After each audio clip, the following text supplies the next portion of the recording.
Okay, a'udhu billahi minasyaitanir rajim. Bismillahirrahmanirrahim. Alhamdulillah, wassalatu wassalamu ala Rasulillah.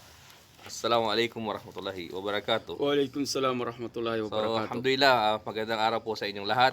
Ngayon po, sa araw na ito, kasama natin ang ating sa ating mga kapatid na dating Kristiyano na yumakap din sa pananampalatayang Islam. At nandito po kapiling natin si Brother Abdul Rashid Berano. At alhamdulillah, bumati ka sa ating mga tagapanood. Magandang gabi sa inyong lahat at sa inabutan ng gabi. At magandang araw naman sa mga inabutan ng umaga. Ayan, kompleto po, no? Walang kalusot. Maring gabi dyan, maring umaga dito, o gabi dito, umaga dyan.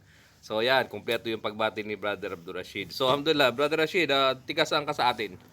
Bismillahirrahmanirrahim. Ako po ay taga mula sa lungsod ng Leyte, ng Ormoc, lalawigan ng Leyte, Ustads. Ako po. So, paano mo nasugpukan ang aral ng Islam, brother? Nung ako'y nakapag-abroad, Ustads, sa Riyadh, Saudi Arabia, doon ko nakikita yung mga Muslim. Oo. Na noon ang pagkakaalam ko ay ang mga Muslim ay mga Muslim, mga masasama. Yun pala, doon sa lugar na yun, nakita ko na may relihiyon din pala sila. At yun nga, napag-alaman ko na Islam ang kanilang relihiyon. At napakaganda, Ustads, ng yung kahulugan ng Islam. Ang Islam pala, yung kumpletong pagsunod, pagsuko, pagtalima sa nag-iisang Diyos. Yun ang Islam. At ang mga sumusunod, sumusuko at sumasamba, Ustads, sa nag-iisang Diyos. Ayun. Yun ang mga Muslim. Samantalang ang pagkakilala ko doon, Ustads, nung mga Muslim na yun, masasama. Yun pala, hindi, mali. Dahil nga sa atin, sa kinagis na natin sa Pilipinas, pag sinabing Muslim, masasama. At yun din ang nakalikihan ko. Ayun. Alhamdulillah, so parehas pala tayo ng pangunawa tungkol dyan sa katagang yan. At alhamdulillah ngayon, ginabayan tayo ng Allah subhanahu wa ta'ala. So, ano buong pangalan mo? Bago yung kuan, ano ibig sabihin? Ano yung pangalan mo sa pasaporte mo, sa birth certificate mo? Ang pangalan ko, bininyagan ako sa pagiging Kristiyano na Randy Laurenti Berano. Okay. Alhamdulillah. So, nung yumakap ka sa Islam, pinili mo ang pangalang Abdul Rashid. Opo. Ayan, Abdul Rashid. mashallah. Kasi ang ibig sabihin kasi ng Rashid, pangalan ng Allah, o katangian niya, pangalan na gumagabay sa tamang landas. So pinili ko ang pagiging alipin ng gumagabay sa tamang landas. Okay. So, alhamdulillah. So, dahil marami tayong tagapakinig at tagapanood ng mga hindi mga Muslim, maaari nating talakayin sa kanila yung mga bagay-bagay tulad ng mga haligi ng Islam o yung 5 haligi ng Islam kung paano tayo maging ganap na Muslim. No? Napaka-importante nito. Ano unang hakbangin, Brother Abdul Rashid? Ang unang hakbangin para ikaw ay makapasok sa pananampalatayang Islam ay yung pagsasaksi, Ustads. Dalawang pagsasaksi na dapat bukal sa iyong puso, na malinaw sa iyo na walang ibang sasambahin maliban sa Allah. Yun yung tinatawag na asyhadu an la ilaha illallah. Yan.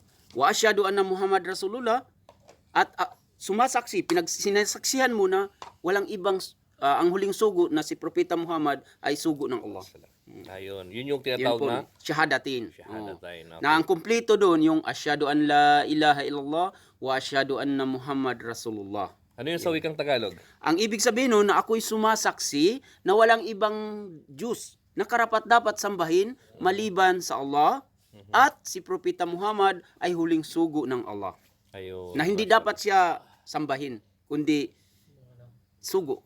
So, ibig sabihin, pag tinanggap ko ito, pinaniwalaan ko ito ng taos sa aking puso, ako ay Muslim na. Muslim na po, Muslim ka na po. Yung nandun na sa iyo yung susi ng pagiging Muslim. At pagkatapos nun, dahil nabanggit mo na ito, nakapasok ka na sa pananampalatayang Islam, kasi isa yun sa mga haligi ng Islam, at hawak mo na yung susi, obligasyon mo na ang mga gawain, ang 4 pang natitira na gawain. Yung pangalawa, yung salah, yung pagdarasal, Ustads.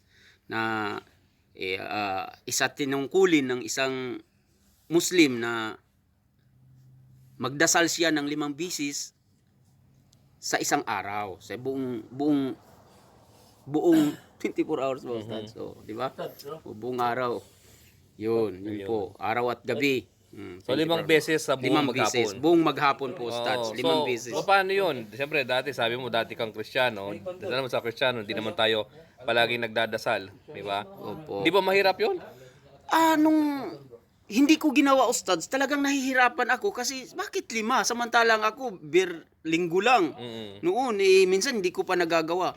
Pero kapag bukal pala sa loob mo ang pinasok mo, Ustads, napakagaan nito dahil alam mo ang gantimpala na nag-aantay nito.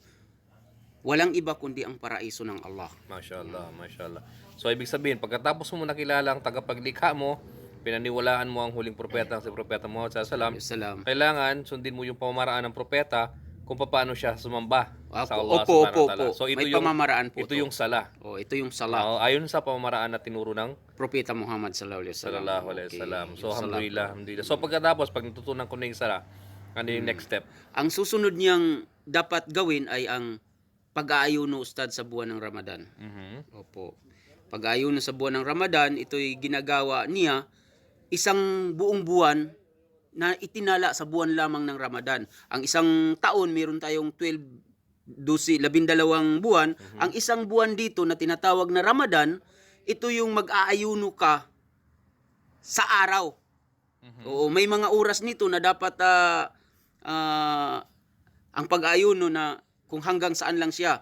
Bago sumikat ang araw, opo, yung 'di ba may nabanggit natin kanina, mayroong 5 pagdarasal. Ang unang pagdarasal yun yung Fajr. Bago mag-adhan, dapat nakakain ka na doon, Ustads. Okay? At pagkatapos naman, yung Maghrib, yung paglubog ng araw, bago pagka adhan mismo ng Maghrib na yun, pagnawagan ng pagdarasal sa Maghrib, yun kakain ka na doon. Yung pagitan na yun, wala kang dapat ininom, walang kinain at iwasan mo yung mga ipinagbabawal sa pag-aayuno, Ustads. Yun. May Ayun, mga so, ipinagbabawal doon. Ibig sabihin mula bukang diwayway hanggang takip silim. Yun po ang Ayun. madali. Medyo So mula sa sa sinag ng araw hanggang sa Opo. paglubog nito. Yun pong pag-aayuno na wala kang dapat kainin. Ayun. So ibig sabihin ang buwan ng Ramadan pala, yung Ramadan hindi pala ito yung tinutukoy na pag-ayuno bagkus isa siyang buwan. Isa siyang buwan, pangalan siya ng buwan, Ustad, Ramadan, at ang pag-ayuno, Ramadan, sa pag-ayuno, ito yung gawain, Ustads, ritual na may mga nakaatang na mga gawain. May Sa mga wikang Arabic ito yung tinatawag na saum. saum. Opo, Ayun. saum. So Pag-ayuno. saum ito yung pag-ayuno, yung Ramadan ito yung buwan. Opo. Ayan. So para mas malinaw. Mas malinaw. Ang saum, pag-ayuno, yan yun.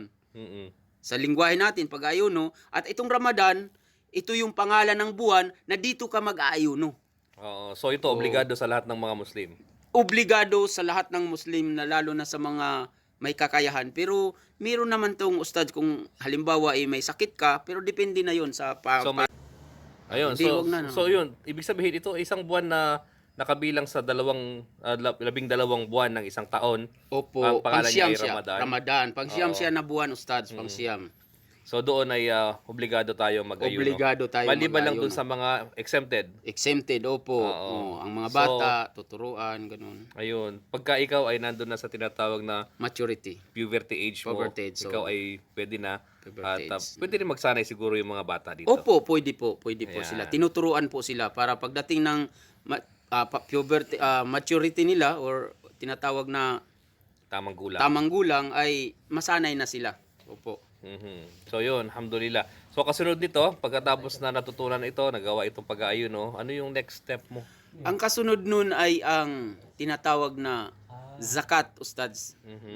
Kawang gawa sa lingwahe natin na kapag mayroon kang ipon sa loob ng isang taon, Ustads, hindi yung sa isang araw o sa isang buwan na kinukuha sa sahod mo, hindi po. Hindi ika po? Hindi po ito. Okay. Ang halimbawa, January ka nag-ipon na mayroon pang kampera sa bangko at umabot ito ng susunod na taon ng January at umabot pa ito ng hisab, Ustads, yung Tamang sukat. Okay. na dapat kunan ng zakat na sinasabi, kawang gawa, ay kunan ito para sa mahirap. At ang sukat nito, Ustad, napakaganda kasi 2.5% lang. Aha. Halimbawa, sa 100,000, meron ka lang 2,500. Mhm. Oo, na kukunin mo dun sa 100,000 at yun ang ibibigay mo sa mga mahirap, Ustad, ha? Hindi Okay. katulad sa iyo na Ustad, dahil ko ibibigay, hindi po. Sa Hindi mga sa mahirap simbahan. po, hindi katulad simbahan. Okay. Hindi katulad yan sa simbahan. Kundi, ikaw mismo ang magbibigay nito sa mga mahirap nang sa ganun, makikita mo kung paano nila ginawa. Lalo na sila, ikaw nakakaalam kung na ito'y kailangan nila. Mhm. Okay. So ikaw pa lang pwedeng pumili kung sinong bibigyan mo. Opo, Ustads, yun. Ikaw ang may kakayahang pumili sa mga bibigyan ng zakat. Kasi ang zakat, para ito sa mahihirap. So ito yung pagpapadali sa'yo ng ating Mga kayamanan, Ayun. opo. Dahil kapag hindi mo ito kinukuha sa iyong kayamanan, ay makakasalanan ka. At ang pera na yun ay walang baraka, walang blessing, at marumi. Mashallah, Marumi, mashallah. marumi, Ustads. So kung wala akong naman akong ipon, Kung wala kang ipon, hindi ka obligadong magbigay ng zakat, bagkus ikaw pang bibigyan. exempted pala ako. O, exempted ka, At Ustad. pwede ako makatanggap. O, pwede ka pang So kung makatanggap. mahirap pala ako, hindi ako dapat malungkot. O, hindi ka dapat malungkot. Ayan. Kasi ikaw ang makakatanggap. Alhamdulillah. Alhamdulillah. Ganyan po sa Islam. Ganyan po sa Islam, mga mahal kong kababayan. Ang zakat na tinatawag, ito yung yaman na naipon mo sa buong isang taon at kukunin mo ang 2.5% dito at ikaw mismo ang magbibigay dito sa mahirap nang sa ganun, mapakinabangan nung yung tao na nakikita mo na naghihirap sa mga kapatid na mga mananampalataya din. Mashallah, mashallah. So, yung pinakahuli. Ang pinakahuli, Ustad, sa iyong tinatawag na Hajj sa wikang Arabic, ito yung paglalakbay sa banal na lugar sa Makkah. Oo. Sa may kakayahan, Ustad. So, ngayon, kung wala ka namang kakayahan, hindi ka obligado. Mayroong tatlong kriteria na ikaw ay inobliga na makapag-Hajj, Ustads. Una, dapat malakas ang pangangatawan mo. Dapat mayroong kang kayamanan na gugulin dito. At syempre, dapat matino ang iyong pag-iisip. Ayun. Kung isa man dito sa tatlong ito ay hindi kulang, wala ka, halimbawa, malakas ang pangangatawan mo, wala ka naman sa tamang pag-iisip, wala ka namang yaman, hindi ka obligado, Ustad. Pero kung nakuha mo ang tatlong ito, obligado ka at magkakasala ka kapag hindi mo ito ginawa, Ustad. So, So, alhamdulillah.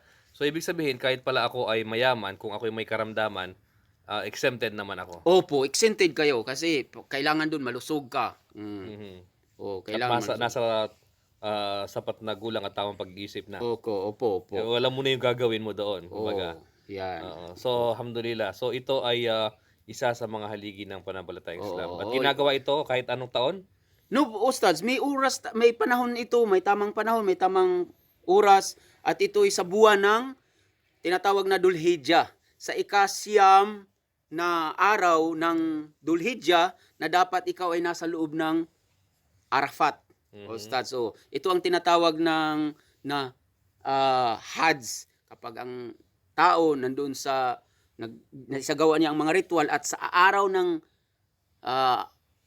ikasiyam ng Day of Arafah ay nandoon siya sa loob ng Arafah na lugar na yun. Ang Arafah, Ustads, ito yung lugar na sa Makkah na mayroong tinatawag na Arafah doon sa lugar na yun. So ikaw ay kabilang sa tinatawag na Hajj. Arafah, ito. Arafah. Dito makikita yung Jabal Rahmah. Oo, yung bundok ng awa. Okay, so alhamdulillah. So, paano kung nag-Muslim ako tapos hindi ko nagagawa ang mga ito? Kapag nag-Muslim ka at hindi mo nagagawa ang mga ito, magkakasala ka lalo mat hindi ka pa inabutan ng kamatayan.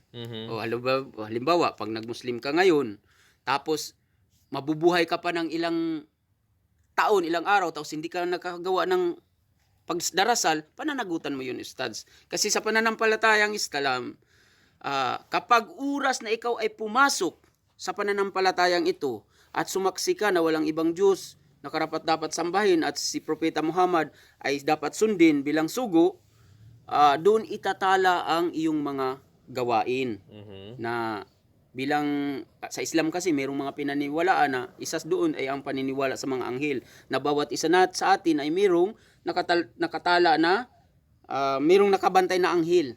Isa sa kanan, isa sa kaliwa, at ang nasa kanan itatala yung mga mabubuti mong gawa at sa kaliwa naman, itatala yung mga masasama mong gawa. Ngayon, kapag hindi ka pumasok ka sa Islam at hindi ka bilang isang Muslim, tapos hindi ka nagdarasal, itatala na ito'y masamang gawa sa iyo. Obligasyon mo ito, kasalanan yun. Sa pagdarasal pa lang yun. Paano pagdating sa buwan ng Ramadan? Hindi ka rin nag-ayuno. Ibig sabihin, wala kang dahilan para hindi mag-ayuno. So, kasalanan yun, Ustad. Malaking kasalanan yun.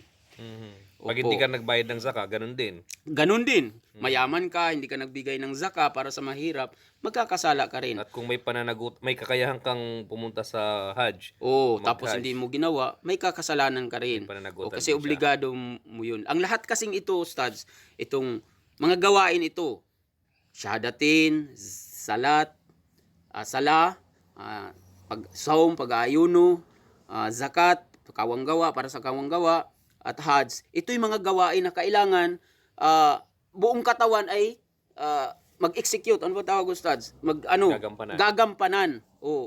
Ngayon, kung hindi mo ito magagampanan, magkakasala ka. Ang paniniwala lamang dito ay hindi sapat. Kailangan isagawa. So, alhamdulillah. So, isang payo para sa amin na mga kapatid mo na hindi pa nagagampanan ito ng ganap, no? So, ang payo ko sa kanila, para sa mga kapatid ko na hindi nagampanan ng ganap ang mga gawaing ito, lalong-lalo na sa pagdarasal, unang-una, pag-aralan natin ang kahalagahan ng pagdarasal. Unang-una, dapat doon sa pagpasok natin sa pananampalatayang Islam, dapat alamin natin ang pagsaksi ng Allah. Sino ba itong Allah? Nang sa ganun, kapag nalaman natin kung sino itong Allah na sinasamba natin, magkakaroon tayo ng tinatawag na takot sa ating sarili. Na hindi magampanan itong mga gawain na pinag-utos niya. Hindi ibig sabihin na ang takot ay paglayo. Bagkus, ang takot sa Allah, ito yung pag-iwas sa mga ipinagbabawal niya at paggawa ng kanyang mga ipinag-utos. Nang sa ganun, magkakaroon tayo ng mas lalong mapalapit tayo sa kanya. Ito yun. Kaya dapat nating pag-aralan. Magkaroon tayo ng tamang kaalaman tungkol sa Allah, sino ang Allah, paano makaiwas sa kanyang mga kaparusahan, at nang sa ganun, maiwasan natin yung paggawa ng kasamaan at makamta natin ang mga gantimpalang nararapat sa ating mga ginawa. At pangalawa, dapat nating pag-aralan ang buhay ni Propeta Muhammad sallallahu alaihi wasallam. Opo, kasi sa katotohanan po, ang pag-aaral ng talambuhay ni Propeta Muhammad sallallahu alaihi wasallam ay malaking epekto ito sa individual ng isang Muslim. Kagaya ko lang po, Ustads, no? Total na banggit na natin, nung ako'y hindi ko pa pinag-aralan ang talambuhay ng Propeta Muhammad sallallahu alaihi wasallam, napaka mainitin ko, Ustads. Wala akong pasensya. Tapos, mapagmura ako. Wala akong tinatawag na sabur, yung pagtitimpi, pasensya. At may bisyo din ako, Ustads. Maraming bisyo, katulad sigarilyo, inom, ganun. Pero nung napag-aralan ko ang talambuhay ng Propeta Muhammad sallallahu alaihi wasallam, na lahat ng mga ito ay may nakalaan na mga parusa. At ito'y malaking kasalanan. So, unti-unti ko itong nawala. At alhamdulillah, hanggang ngayon wala na yan. Mashallah. Opo. Mashallah. So, alhamdulillah. So, kailangan pala ng patuloy na pag-aaral. Pag-aaral po, kailangan natin ang pag-aaral kasi unang-una dapat pag-aralan talaga natin ang pananampalatayang Islam. Nang sa ganun, magkakaroon tayo ng tamang kaalaman dito kung paano natin isagawa ang mga pagsamba na ito. Opo, kailangan natin ang pag-aaral. Alhamdulillah. So, ito yung pananampalataya na kung saan hindi ka sunod-sunuran bagkus ikaw ay gaganap ng may karunungan. Opo, Ustads. Hindi ka magsasabi lang na lagi ng amin. Bagkus, obligasyon mo na pag-aralan ito. Kaya nga, sabi ng Propeta Muhammad sallallahu alaihi wasallam, ayon sa kanyang hadith na talabul ilmu faridatu ala kulli muslim. Ang paghahanap ng kaalaman ay obligasyon ng bawat mananampalataya. So, yun po. So, ang isang Muslim, dapat pag-aralan niya hanapan niya ng ang tamang kaalaman ang tungkol sa kanyang mga gawain. Obligasyon niyang magsaliksik ng kaalaman sapagkat mahirap yung sa Islam kasi ustads hindi kakulangan sa isang Muslim kapag hindi siya naghahanap ng kaalaman. Kasi ang lahat ng gawain ay nakabatay sa kaalaman, ustads. Dapat alam niya kung yung kanyang ginagawa na ito ay mabuti at alam niya na ang kanyang ginawa ay masama nang sa ganun makikita niya ang resulta ng kanyang mga ginagawa. Na kapag gumawa siya ng mabuti, may gantimpala, at makagawa siya ng masama, alam niya na may parusang nakaatang para sa kanya. So siya ay aware kung ano yung mga ginagawa niya. Opo. Ayan. So alhamdulillah mga kapatid na nanonood, lalo higit sa hindi pa mga Muslim po, ito po yung mga haligi sa pananampalatayang Islam na kung Yung saan lima, kapag Ustad, ito ay ginampanan mo, ikaw ay matatawag na ganap na mananampalataya. Ikaw ay isang Muslim. Ayan. So panghuling salita, Brother Abdurrashid. Paganyaya, lalo higit sa mga hindi pa mga Opo. Para sa aking mga mahal sa buhay, sa mga kakilala ko at nakakilala sa akin, at sa mga hindi ko kakilala, okay, na napakapanood sa bidyong ito, ako'y nag-anyaya sa inyo na pag-aralan, isama nyo rin sa pag-aaral ang pananampalatayang Islam. Opo, dahil gamitin natin ang tinatawag na kalayaan sa freedom of the religion, Ustads. Gamitin natin ang freedom of religion at isama natin ang Islam sa ating pananaliksik. Nang sa ganun, matunghayan natin, hindi tayo bumabase sa mga sabi-sabi ng iba, kagaya ko noon na pag sinabing Muslim ay masama na, huwag pagkakatiwalaan. Yun pala, mali po ako. Dahil inanyayahan ko ang mga nanonood na saliksikin din ang Islam at tiyakin natin yung kinikilala nating Diyos kung siya ba ang lumikha ng paraiso at impyerno. Okay, so alhamdulillah. Jazakallah khair, Brother Abdurrashid. So mga kapatid, mga tagapanood at mga kababayan, pakinggan po natin ang mga paliwanag ni Brother Abdurrashid. Inshallah, tunghayan po natin yung ibang mga talakayan at tungkol sa ating pananampalataya sa susunod na ating makapanayam muli at mahuli natin muli si Brother Abdurrashid sa kanyang oras.